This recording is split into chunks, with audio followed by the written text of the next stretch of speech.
Hello everyone, my name is Abdullah Ali, and this is going to be a short documentary about Coca-Cola's global diplomacy used in Africa.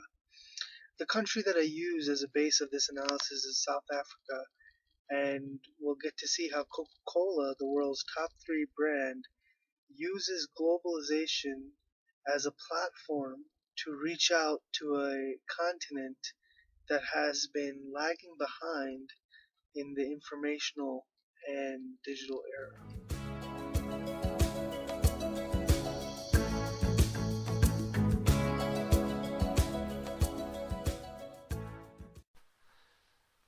As many African countries would be classified as periphery countries, South Africa is the only semi-periphery country in Africa as depicted in the world system. According to the diffusion of innovations concept by Rogers Everett, laggards, those who are the last to adopt innovations, comprise of 16% of market share. To make a comparison, African economies can be characterized as laggards in the realm of globalization due to their dependency on core and periphery nations. The world system has rendered majority of the continent at a disadvantage at keeping up to pace with the technological and infrastructural advancements such as in the periphery nations like Brazil, India, China, and Russia, also known as BRIC. The idea is that if Africa has fallen behind in the global race, this implies that they need to catch up. This room to catch up actually represents a market of consumers ready for growth and investment.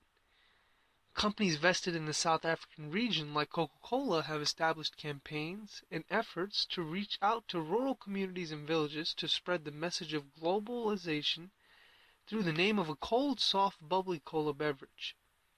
An opportunity that will open the door for economic growth and regional sustainability and water diffusion in areas running low on purified or fresh water.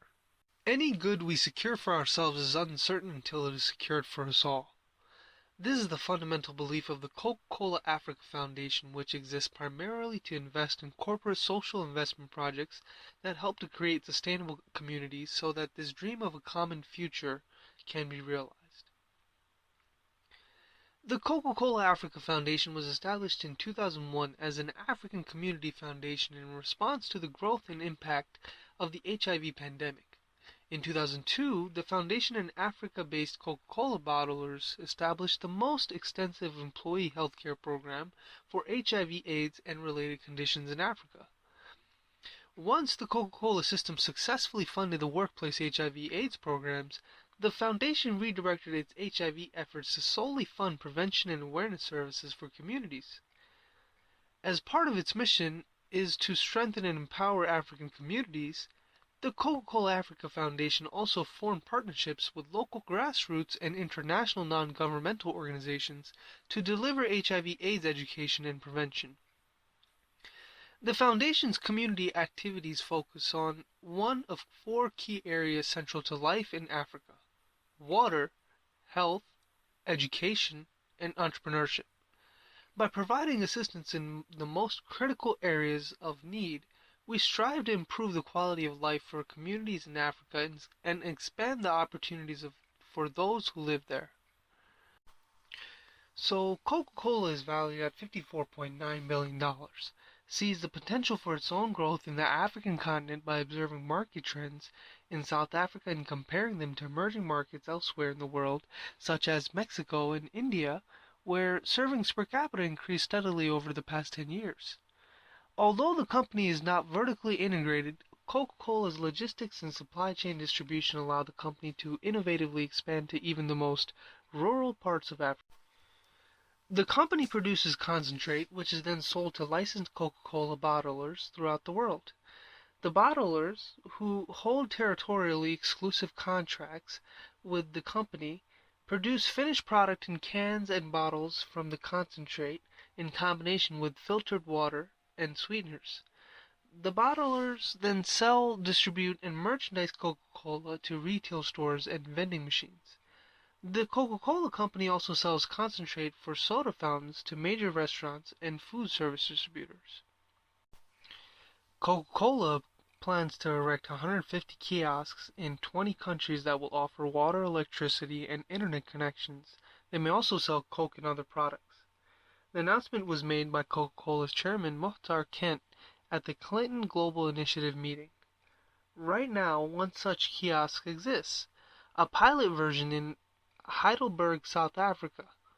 It is a shipping container with solar panels for power, a satellite dish for wireless communication, and a slingshot water distiller designed by Dean Kamen, the Segway inventor.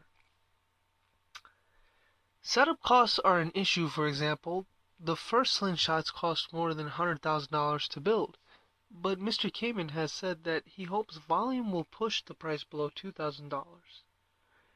Eco centers are branded shipping containers containing the so-called slingshot water purifier, a creation of celebrity U.S. inventor Dean Kamen, who is best known for his Segway scooters.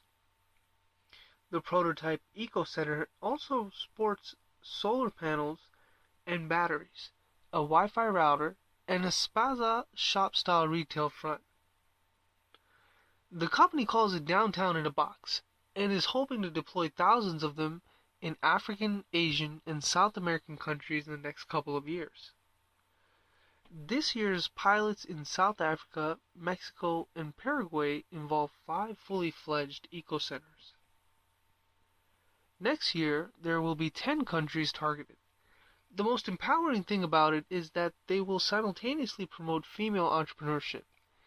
Each eco center will then be operated by a selected female entrepreneur who will be able to offer the water and electricity to communities, very probably at a price. These will become the center of small communities that lack power, clean water, and connectivity, Kent said. Coke plans to spend $12 billion in the continent during the next 10 years, more than twice as much as in the previous decade.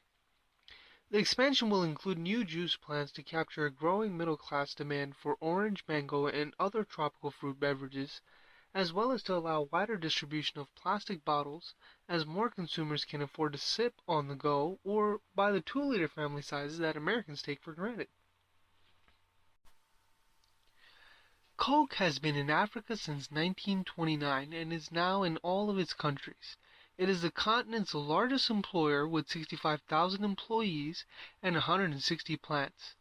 Its market share in Africa and the Middle East is 29%, which adds up to 9.1 billion liters of beverages a year.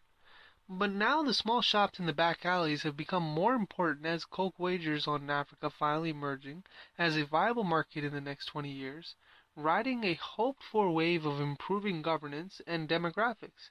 Coke is now in a street-by-street campaign to win drinkers, trying to increase per capita annual consumption of its beverages in countries not used to guzzling Coke by the gallon. To do so, Coca-Cola is applying lessons learned in Latin America, where an aggressive courtship of small stores helped boost per capita consumption in Mexico to the highest in the world.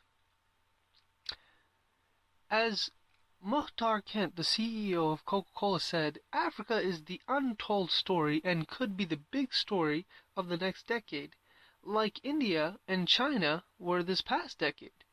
The presence and the significance of our business in Africa is far greater than India and China even today. The relevance is much bigger.